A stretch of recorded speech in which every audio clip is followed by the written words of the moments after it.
Praise Lord, hallelujah.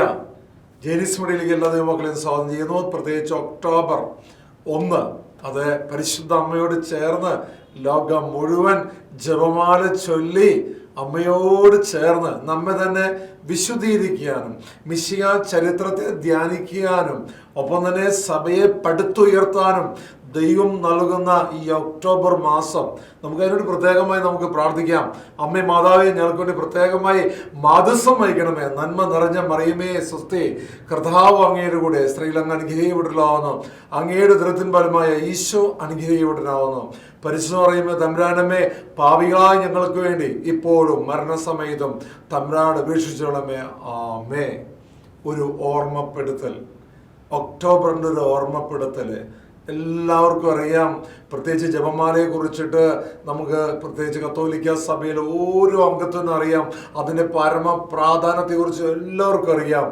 എന്നാലും വീണ്ടും സഭ വീണ്ടും റിപ്പീറ്റ് ചെയ്തുകൊണ്ട് പറയുന്നത് തന്നെയോ, അത് പല വിധത്തിലും പരിശുദ്ധ അമ്മയെ നിരുത്സാഹപ്പെടുത്തിയ പല സഭകളിലും ഉണ്ട്. നമ്മൾ അവരാരെയും കുറ്റപ്പെടുത്തുന്നില്ല. നമ്മൾ അനുഭവിച്ച നമ്മുടെ പരിശുദ്ധ അമ്മ ഇല്ലേ, നമ്മുടെ സ്വന്തം അമ്മ അങ്ങനെ തന്നെയാണല്ലോ.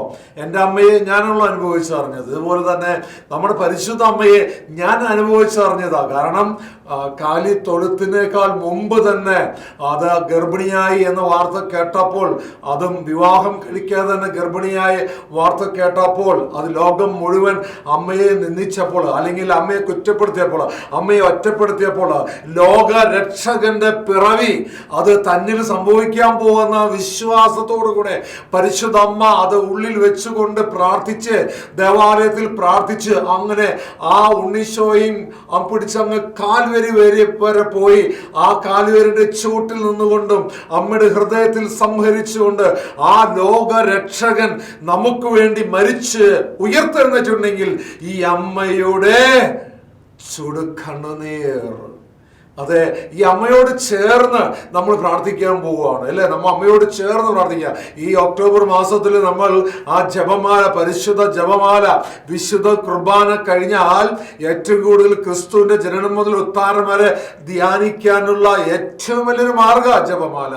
ഈ ജപമാല നമ്മൾ വെറുതെ കഴുത്തിൽ അണിഞ്ഞുകൊണ്ട് ഞാൻ ക്രിസ്ത്യാനിയാണ്, കത്തോലിക്കനാണെന്ന് കാണിച്ചുകൊണ്ട് അതിട്ടുകൊണ്ട് കള്ളുഷാപ്പ് പോകാൻ അതിട്ടുകൊണ്ട് പല സ്ഥലത്തേക്ക് പോകുമ്പോഴും എൻ്റെ ദൈവമക്കളെ അത് കഴുത്തിൽ അണിയാനുള്ളതല്ല.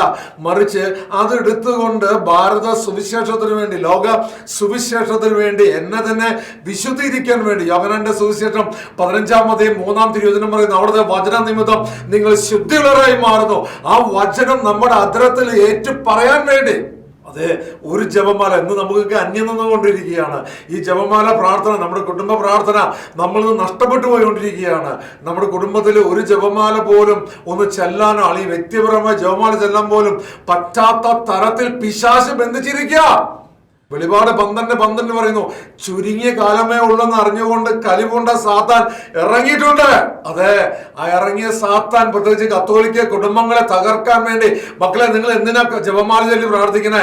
വചനം എടുത്ത് വായിച്ചാൽ മതി. വചനം വായിക്കില്ല, ഒപ്പം തന്നെ ജപമാല ചൊല്ലില്ല. ഈ ജപമാലയിൽ ഒളിഞ്ഞിരിക്കുന്ന നിധികള്, ജപമാലയിൽ ഒളിഞ്ഞിരിക്കുന്ന വചനത്തിന്റെ അന്തസത്തകള്, ഈ വചനം ഏറ്റുചൊല്ലി പ്രാർത്ഥിക്കുമ്പോൾ, ജപമാല ധ്യാനിക്കുമ്പോൾ എനിക്കും എൻ്റെ കുടുംബത്തിനും എൻ്റെ ഇടവകയ്ക്കും എൻ്റെ സമൂഹത്തിനും ഈ ലോക രാജ്യങ്ങളെല്ലാം എങ്ങനെ അത് ഉയർത്തെഴുന്നേൽക്കുമെന്ന് നമ്മളെക്കാൾ കൂടുതൽ അറിയുന്ന പിശാച് നമ്മളെ കൊണ്ട് അത് ചൊല്ലിക്കാതിരിക്കുമ്പോ സഭ ഈ ഒക്ടോബർ മാസത്തിൽ നമ്മോട് പറയുക, പൊന്നു മക്കളെ, എഴുന്നേറ്റ് നിന്ന് പ്രഭാതത്തിലോ രാത്രിയിലോ യാമത്തോ മധ്യാഹ്നത്തിലോ നിനക്ക് കിട്ടുന്ന എപ്പോഴെങ്കിലും ഒന്ന് ജപമാല പ്രാർത്ഥിക്കുകയോ, അല്ലെങ്കിൽ നമ്മൾ കുടുംബ പ്രാർത്ഥനയിലോ, അല്ലെങ്കിൽ നമ്മുടെ ഇടവക ദേവാലയത്തിലോ, അല്ലെങ്കിൽ ദേവാലയത്തിൽ നിന്നും ഓരോ വീടുകൾ ഭവനം കയറി നമ്മൾ ജപമാല ചൊല്ലി പ്രാർത്ഥന, എങ്ങനെയെങ്കിലും ഒന്ന് നമ്മുടെ സഭയെ അതേ ശക്തിപ്പെടുത്താൻ, നമ്മളെ ശക്തിപ്പെടുത്താൻ വേണ്ടി ജപമാല അത് ഉയർത്തി നമുക്ക് പ്രാർത്ഥിക്കാം. അതിനുവേണ്ടി ഒരുങ്ങാം. വരും ദിവസങ്ങളിൽ ജപമാലയെ കുറിച്ച് കൂടുതൽ നമുക്ക് അറിയണം. ജപമാല ശക്തിയെ കുറിച്ച് അറിയണം. ജപമാല ചൊല്ലി പ്രാർത്ഥിക്കുമ്പോൾ എന്താണ് നമ്മുടെ ജീവിതത്തിൽ സംഭവിക്കുന്നതിനെ കുറിച്ച് നമുക്ക് ധ്യാനിക്കാം. അതിനുവേണ്ടി പ്രാർത്ഥിക്കാം. ആമേൻ.